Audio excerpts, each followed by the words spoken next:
이사야 11장 1절에서 5절 말씀 대체로 살펴보면서 그리스도의 이 심판, 그리스도의 심판이라는 제목의 말씀을 듣도록 하겠습니다. 그리스도를 믿고 아는 사람은 스스로 두려워하고 찔리게 됩니다. 왜 그럴까요? 왜?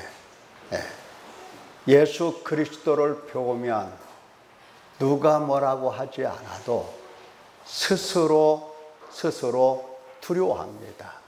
스스로 찔리게 됩니다. 왜 그러냐 이 말이에요. 오늘 왜 그런지 한번 살펴보시기 바랍니다. 자, 말씀을 듣습니다. 1절, 2절 그리고 3절 전반부 3절에서 5절까지 이 세 부분으로 주제가 각기 달리 다뤄져 있습니다. 첫째 부분에서는 존재, 그리스도의 존재에 관한 예언의 말씀이고, 두 번째는 그리스도와 하나님 아버지와의 이 관계가 어떤 것인가, 세 번째는 그리스도의 사역이 무엇인가, 오셔서 하실 일이 무엇인가, 이것을 설명해 주십니다. 자, 한번 들어보도록 하겠습니다. 이새의 줄기에서 한 싹이 나며 그 뿌리에서 한 가지가 나서 결실할 것이요, 그의 위에 여호와의 영 곧 지혜와 총명의 영이요 모략과 재능의 영이요 지식과 여호와를 경외하는 영이 강림하시리니, 이렇게 되어 있습니다. 다윗의 자손 예수 그리스도의 존재에 관해서 예언의 말씀을 하고 계시는 거죠. 쉽게 말해서 예수 그리스도께서 누구신가 하고 구약 당시에 이사야 당시의 성도들에게 그 설명을 하고 있는 겁니다. 그리스도께서 누구이신가 집중하고 있습니다. 여호와의 영이 강림하신다는 예언은 성도들에게 임하시는 성령과 달리 오직 한 분 예수 그리스도께 있는 독특한 일로 설명을 합니다. 이는 예수 그리스도께서 누구신지 그 신성을 강조하는 말씀입니다. 일반 그 사람들에 대해서 하는 얘기가 아니에요. 이 예언의 말씀은 예수 그리스도께서 세례 받으실 때 성취가 됩니다. 그러니까 이사야 선지자가 이사야 11장 1절에 있는 이 말씀을 선포한 후에 약 700여 년 지나서 이제 예수 그리스도께서 세상에 오시고 그가 세례 받으실 때에 성취됩니다. 예수께서 세례를 받으시고 곧 물에서 올라오실 때 하늘이 열리고 하나님의 성령이 비둘기같이 내려 자기 위에 임하심을 보시더니 하늘로부터 소리가 있어 말씀하시되 이는 내 사랑하는 아들이요 내 기뻐하는 자라 하시니라. 이렇게 예수 그리스도 위에 하나님의 영이 임하시고 이제 그때로부터 예수께서 공적인 사역에 들어가시게 되는 겁니다. 그 다음에 11장 3절 전반부에서 여호와 하나님과 예수 그리스도와의 이 관계를 간략하게 예언합니다. 그가 여호와를 경외함으로 즐거움을 삼을 것이며, 우리가 지난 시간 들었습니다. 여호와 하나님을 알아뵙고 기쁨이 충만하여 즐거워하시는 예수 그리스도와 역시 내 사랑하는 아들이요 내 기뻐하는 자라 하시면서 예수 그리스도를 알아뵙고 사랑과 기쁨이 충만하신 여호와 하나님, 이 관계를 설명해 주고 있는 겁니다.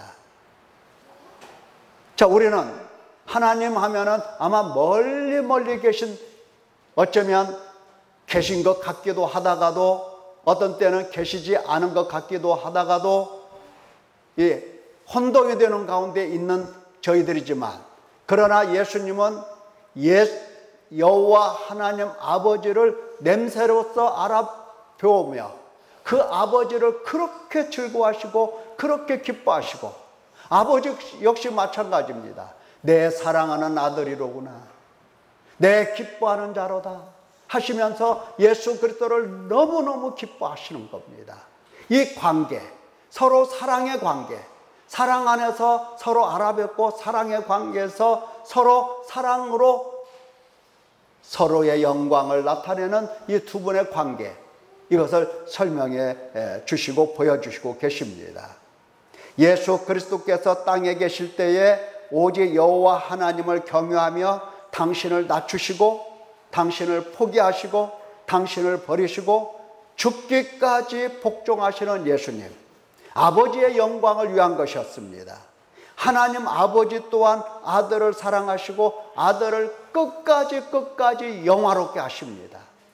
아들에게서 영광을 받으시고 아들을 또한 영화롭게 하시는 하나님 아버지이십니다. 자, 오늘 중점적으로 들을 말씀은 이제 3절에서 5절까지 여호와의 영이 강림하신 예수 그리스도의 사역에 관해서 그가 여호와의 영이 임하신 후에 무슨 일을 하시느냐, 어떤 일을 하셨느냐 하는 겁니다. 이것을 예언하고 계십니다. 살펴보면 그의 눈에 보이는 대로 심판하지 아니하며 그의 귀에 들리는 대로 판단하지 아니하며 공의로 가난한 자를 심판하며 정직으로 세상에 겸손한 자를 판단할 것이며 그의 입에 막대기로 세상을 치며 그의 입술의 기운으로 악인을 죽일 것이며 공의로 그의 허리띠를 삼으며 성실로 그의 몸의 띠를 삼으리라. 3절에서 5절까지에 있는 말씀, 여기 보면은 심판, 판단, 이런 말씀으로 이렇게 가득 차 있어요. 그가 오셔서 무슨 일을 할 것이냐, 여호와의 영이 임하신 후 성령을 받고 나서 그가 하실 일이 뭐냐? 심판이라는 겁니다. 심판이라는 거예요. 선지자는 예수 그리스도의 사역을 심판하시고 판단하시고 그리고 치고 죽이고 여기에 중점을 두고 있습니다. 가난한 자, 세상에 겸손한 자 할 것 없이, 가난하다고 불쌍히 여겨 주시면 좋겠는데 그러나 심판이 먼저 앞섭니다. 세상에 겸손한 자, 칭찬해주고 위로해주고 뭐 너 잘했다 이렇게 해주시면 참 좋을 것 같은데, 그러나 세상에서 겸손하다 하는 그 자들 역시 심판하고 판단하고 주께서 그렇게 판단을 하시는 겁니다. 세상을 치시며 악인을 죽이시는 심판의 하나님으로 예수 그리스도를 소개하십니다. 이게 바로 성경이에요. 이사야는 이와 같이 예수 그리스도를 예언하면서 시종일관 심판의 하나님으로 그의 말씀을 기록하고 있어요. 그 당시에 모든 사람들에게 심판의 하나님으로 예수 그리스도를 소개하고 있어요. 마태는 이사야 42장 1절 말씀을 이렇게 인용합니다. 보라, 내가 택한 종 곧 내 마음에 기뻐하는 바 내가 사랑하는 자로다. 내가 내 영을 그에게 줄 터이니 그가 심판을 이방에 알게 하리라. 이사야 42장 1절의 말씀 역시 예수 그리스도를 예언하면서 그를 심판의 하나님으로 소개를 하고 있는 겁니다. 그러니까 당시의 모든 성도들은 예수 그리스도 하면은 어떤 분으로 받아들였습니까? 심판의 하나님으로, 심판의 그리스도로 받아들인 겁니다. 예수 그리스도 하면은 심판의 주, 이렇게. 시종일관 마찬가지예요. 항상 똑같이 증거를 했습니다. 여러분, 선지자들의 내용이, 선포하는 내용이 대부분 이와 같습니다. 선지자들 중에서 마지막 선지자라고 예수님께서 설명하신 세례 요한이 있죠. 세례 요한이 증거하는, 선포하는 말씀은 어떤 말씀입니까? 내나 마찬가지예요. 심판의 하나님, 예수 그리스도를 심판의 하나님으로 설명하고 있는 겁니다. 세례 요한이 많은 바리새인과 사두개인들이 세례 베푸는 대로 오는 것을 보고 이르되, 독사의 자식들아, 누가 너희를 가르쳐 임박한 진노를 피하라 하더냐? 그러므로 회개에 합당한 열매를 맺고 속으로 아브라함이 우리 조상이라고 생각하지 말라. 내가 너희에게 이르노니 하나님이 능히 이 돌들로도 아브라함의 자손이 되게 하시리라. 이미 도끼가 나무 뿌리에 놓였으니 좋은 열매를 맺지 아니하는 나무마다 찍혀 불에 던져지리라. 나는 너희로 회개하게 하기 위하여 물로 세례를 베풀거니와 내 뒤에 오시는 이는 나보다 능력이 많으시니 나는 그의 신을 들기도 감당하지 못하겠노라. 그는 성령과 불로 너희에게 세례를 베푸실 것이요 손에 키를 들고 자기의 타작마당을 정하게 하사 알곡은 모아 곡간에 들이고 쭉정이는 꺼지지 않는 불에 태우시리라. 알곡은 모아 곡간에 들이고 쭉정이는 모아서 불에 태우시리라. 꺼지지 않는 불에 태우시리라. 예. 선지자의 이 예언은 열정적이면서도 격정적입니다. 예리하고 날카롭습니다. 무섭습니다. 예수 그리스도의 판단과 심판을 예언하는 겁니다. 예. 알곡은 모아 곡간에 들이지만 쭉정이는 어떻게 한다? 꺼지지 않는 불에 태운다. 불에 태운다라고 하는 심판입니다. 예수 그리스도께서 성령으로 세례를 베푸실 것과 알곡은 모아 곡간에 쭉정이는 꺼지지 않는 불에 태우신다. 심판을 얘기하고 계십니다. 심판에 대하여 예수 그리스도께서도 오셔서 직접 언급하셨습니다. 선지자들뿐만이 아닙니다. 예수 그리스도 당신께서 오셔서 이 심판에 대한 이야기를 계속 하셨어요. 예수께서 이르시되 내가 심판하러 이 세상에 왔으니 뭐하러 오셨다? 뭐하러 오셨다? 심판하러 이 세상에 오셨다.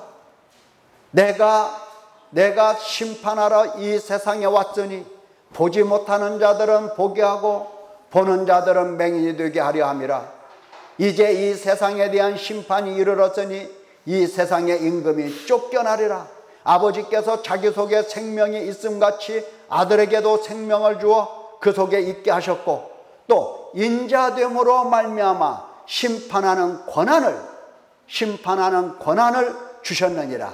이를 놀랍게 여기지 말라. 무덤 속에 있는 자가 다 그의 음성을 들을 때가 오나니 선한 일을 행한 자는 생명의 부활로 악한 일을 행한 자는 심판의 부활로 나오리라. 내가 아무것도 스스로 할 수 없노라. 듣는 대로 심판하노니 나는 나의 뜻대로 하려 하지 않고 나를 보내신 이의 뜻대로 하려 함으로 내 심판은 의로우니라.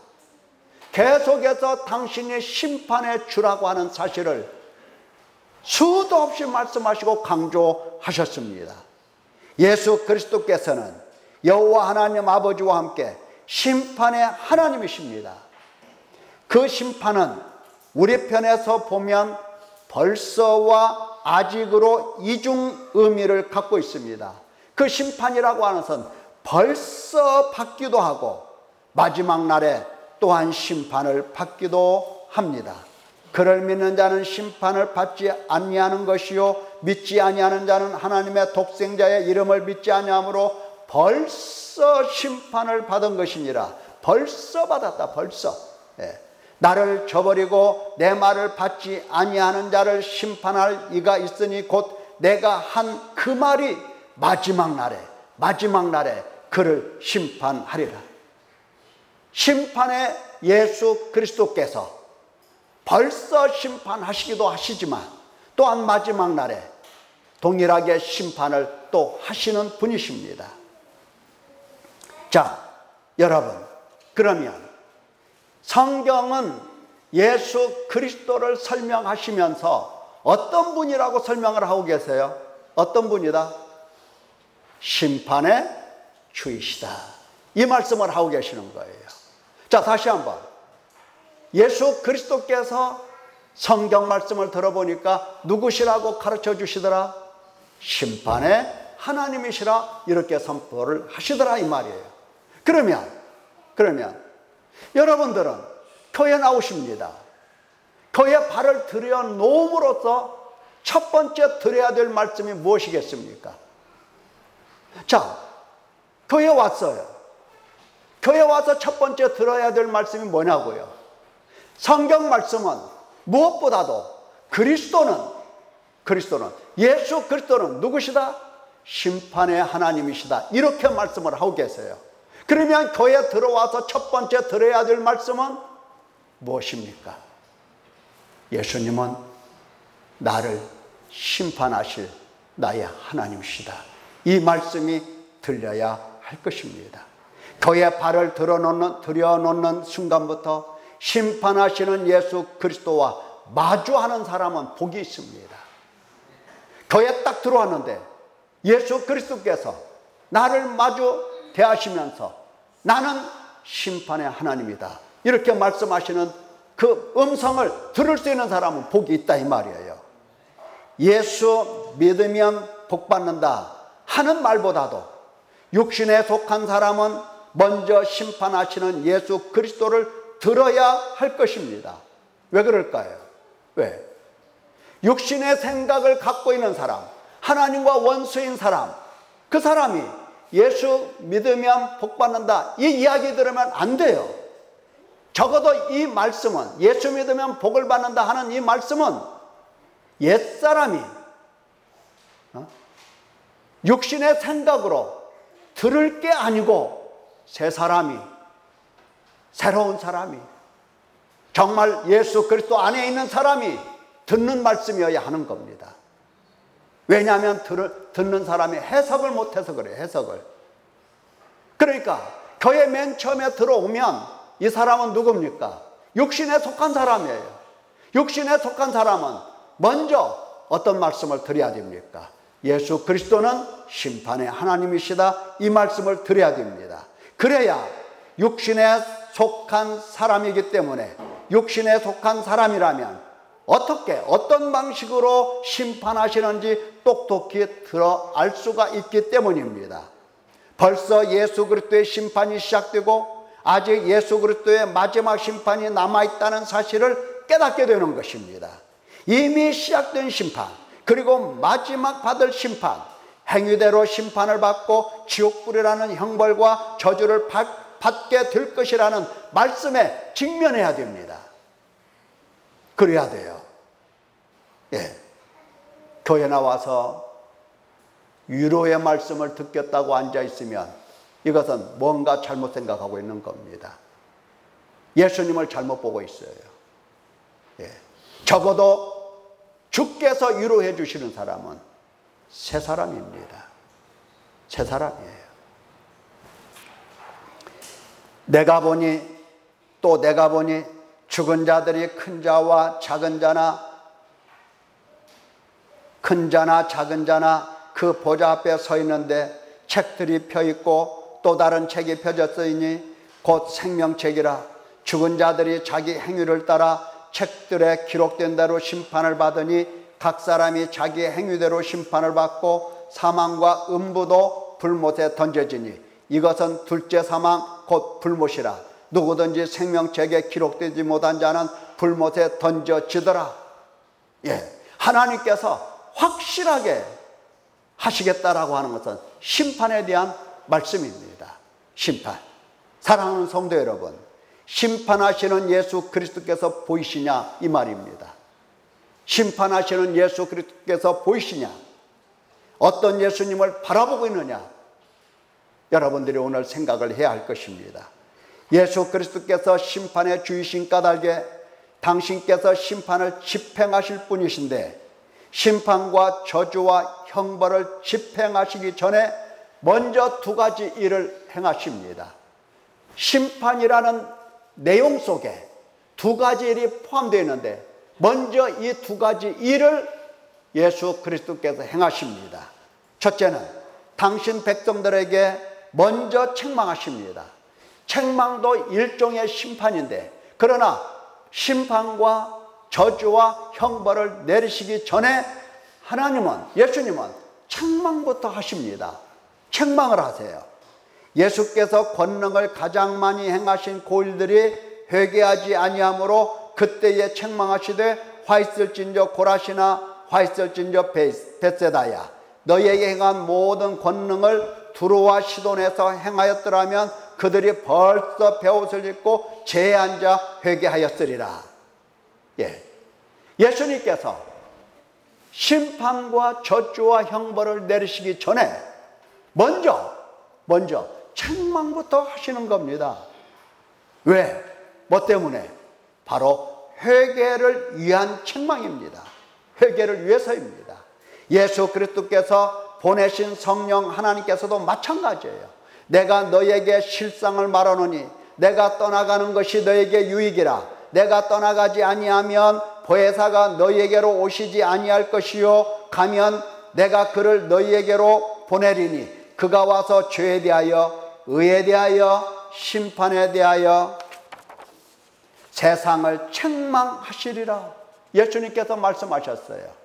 보혜사가 심판에 대하여 세상을 책망하신다. 죄에 대하여 세상에 대하여 책망하신다 말씀하셨습니다. 책망하시는 까닭이 뭐냐 이 말이에요. 예수 그리스도께서 책망하시고 성령 하나님께서 책망하시고 책망하시는 까닭이 뭐냐 이 말. 바로 회개하라 이 뜻입니다. 회개하라는 뜻입니다.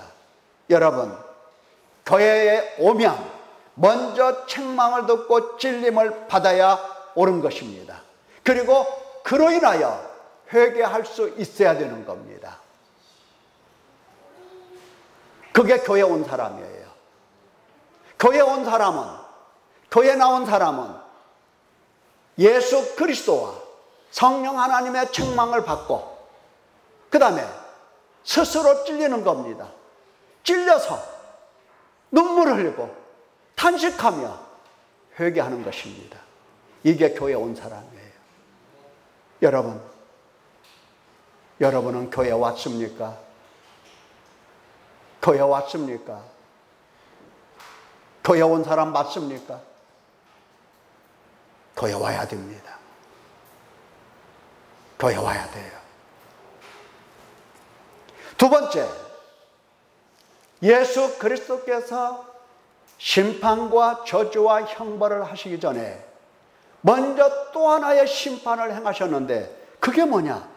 예수 그리스도께서 오히려 백성의 죄와 허물을 짊어지시고 그 죄값을 당신이 받으시고 당신이 저주를 받으세요. 당신이 저주를 받으세요. 당신이 심판의 하나님이신데 당신이 그 심판을 당신이 받으세요. 그리스도께서 우리를 위하여 저주를 받은 바 되사 율법의 저주에서 우리를 속량하셨으니 기록된 바 나무에 달린 자마다 저주 아래 있는 자라 하였습니다. 예수 그리스도께서 심판의 하나님이신데 당신 백성들의 죄와 허물을 보시고 그 죄와 허물을 당신이 지으신 것처럼, 당신이 범한 것처럼, 당신이 죄인인 것처럼 당신을 죄인으로 여기시고 당신 백성들에게 심판하시고 책망하시고 형벌과 저주를 내리시기 전에 당신이 먼저 대신 형벌을 받으시고 대신 저주를 받으시는 겁니다. 대신 저주를 받으세요. 대신. 놀랍고도 가슴 아픈 은혜입니다. 예수 그리스도께서 책망을 받고 찔린 사람은 죄인을 구원하시려고 십자가에 못 박히신 예수 그리스도를 빛 가운데서 만나보게 되는데 바로 이 때문입니다. 찔림을 받은 사람, 책망을 받고 찔림을 받는 사람, 심판의 주 예수 그리스도로 말미암아 책망을 받고 찔림을 받고 마음속에 탄식하는 사람은 그 사람이 예수 그리스도를 뵙는 이유는 바로 예수 그리스도께서 나를 대신하여 내 죄 때문에 그가 찔리시고 그가 상하셨다는 것 때문에 예수 그리스도를 빛 가운데서 뵙게 되는 것입니다. 이게 진짜 보는 거예요. 진짜 예수님을 믿는 사람이에요. 예수님을 그렇게 뵙는 겁니다. 진실로 나의 구주로 믿게 되는 것입니다. 그런 사람은 영생을 얻게 되는 겁니다. 내가 진실로 너에게 이르노니 내 말을 듣고 또 나 보내신 이를 믿는 자는 영생을 얻었고 심판에 이르지 아니하나니 사망에서 생명으로 옮겨느니라. 이런 사람이 믿는 사람이에요. 믿는 사람. 믿는 사람. 예수님을 날마다 부르면서 예수님 나에게 이렇게 도와주시고 나에게 이렇게 복을 내려주시고 나를 이렇게 복되게 해주시고 잘되게 해주시고 날마다 예수님을 바라보면서 그렇게 부르짖는 사람, 예수님 잘못 보고 있어요. 예수님 정확하게 보는 게 아니에요. 잘못 보고 있어요. 잘못 보고 있으면서도 나는 예수님을 믿고 있다고 착각을 하고 있어요. 믿는 게 아닌데도 믿고 있다고 착각을 하고 있어요. 사실은 믿는 게 아니에요. 그게요. 믿는다고 착각할 뿐이에요. 나를 위하여 그가 찔리시고 그가 상하시고 내 대신 그와 같이 저주를 받으신 예수 그리스도를 바라보며 예수님께 감사하고 찬양하고 예수님의 그 사랑에 늘 감격하면서 감동하면서 예수님을 사랑하는 사람, 이게 예수님을 믿는 사람입니다. 영생을 그런 사람이 얻는 겁니다. 여러분, 예수 그리스도께서 여호와 하나님 아버지와 동등하신 하나님이십니다. 능력이나 또한 지혜나 어떤 무엇에 있어서도 하나님과 동일해요. 심판하시든 판단하시든 책망하시든 언제나 공의와 정직과 성실이 있으신 분이십니다. 예수님은 항상 공의가 있으시고 항상 정직이 있으시고 항상 성실이 있으십니다. 두려워야 됩니다. 두려워야 돼요. 네, 두려워야 돼요. 여러분 생각해 보십시오. 나나 너나 똑같은 사람이 나한테 와서 야, 너 이렇게 하면 돼? 이러면 우리는 뭐라고 하겠습니까?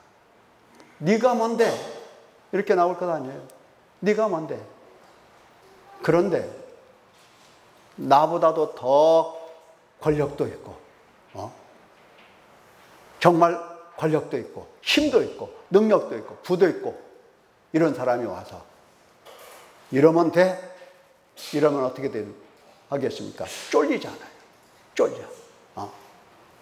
대법관이라든가 혹은 검사라든가 혹은 경찰 제복을 입은 사람이 와서 하다못해 경찰 제복을 입은 사람이 와서 당신 이러면 돼? 이러면 어떻게 되겠어요? 팍 쫄려. 네. 팍 쫄려. 여러분, 예수 그리스도께서 공의와 정직과 성실로 띠를 띠고 계신다라고 하는 것. 다시 말하면 심판의 주이신 예수 그리스도께서 그에게 공의가 있고 그에게 정직이 있고 그에게 성실이 있다는 것은 두려운 일입니다. 그분이 내게 오신다는 것, 그분과 마주한다는 것, 그분을 믿는다라고 하는 것은 두려운 일이에요. 두려운 일입니다. 그분은 공의가 있어요. 공의라고 하는 것은 바르심입니다. 예. 아주 똑바르심이에요.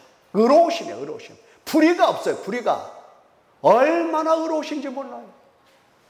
얼마나 정직하신지 몰라요. 그의 판단과 심판의 척도는 옳고 곧은 다림줄이십니다. 다림줄로 딱 대보는 거예요. 그분의 공의라고 하는 것은 그의 율법을 보면 얼마나 공의로우신 분이신가를 알 수가 있어요. 그분은 거룩하십니다. 그분 홀로 거룩하신 분이세요. 그분 혼자 계셔도 거룩하신 분이세요. 네. 그 거룩하심이 우리에게 나타나시면 우리는 그냥 찔리게 돼 있어요. 공의 하나님이 우리의 이름만 불러도 우리는 찔리게 돼 있어요. 우리는 떨리게 돼 있어요. 우리는 두려워하게 돼 있어요. 너무나 공의가 거셔서 그래요. 그에게는 불의가 없어요. 우리 인간은 어떻습니까? 언제나 육체의 욕심을 따릅니다. 제 마음대로 삽니다. 마음속에 불의가 가득하고 교만이 가득하고 거짓이 가득하고 분노가 있고 또한 욕심이 가득하고 미움이 있고 시기가 있어요. 그분에게는 그게 없어요. 불의가 없어요. 그분이 나를 찾아오셔서 내게 얼굴을 향하시면 내 영혼은 찔림을 받게 되고 탄식하게 되고 울게 되고 눈물을 흘리며 용서를 구하게 되는 것입니다. 스스로 책망을 받고 스스로 찔림을 받게 됩니다. 두렵습니다. 공의로서 판단하시고 심판하시기 때문입니다. 만약 교회를 왔는데 책망도 안 들려, 찔림도 없어, 아무런 찔림이 없어, 예수님 뵌 사람이 아닙니다. 눈이 지극히 어두워져 있는 사람입니다. 영원히 잠든 사람이에요. 영원히 잠든 사람이에요.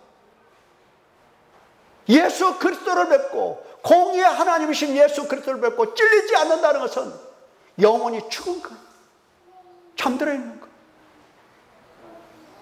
예수님의 이름을 부르면서 스스로 찔림이 없다고 한다면 영원히 죽은 거예요. 만약에 책망도 찔림도 받지 않는 사람이라면 참 예수 그리스도를 뵌 일이 없어요. 뵌 일이 없습니다. 많은 사람들이 그러죠. 예수님 어디 계십니까? 제 마음속에요. 하나님 어디 계십니까? 제 마음속에요. 거짓이에요, 거짓. 하나님이 내 마음속에 계시면 어떻게 안 찔리냐 이 말이에요. 그분은 공의의 하나님이신데 참 성령도 받은 일이 없어요. 책망이나 찔림이 없다고 한다면 성령 받은 일이 없어요. 하나님과 아무런 관계가 없는 사람. 이 문제로 깊이 탄식하며 주님 앞에 몸부림쳐야 될 것입니다. 하나님이여, 나의 죽은 영혼을 살리시고 잠든 영혼을 깨워주소서. 그리스도를 뵙고 찔리게 하시고 그리스도를 뵙고 두려워하게 하소서. 몸부림치며 기도해야 될 것입니다. 기도하겠습니다.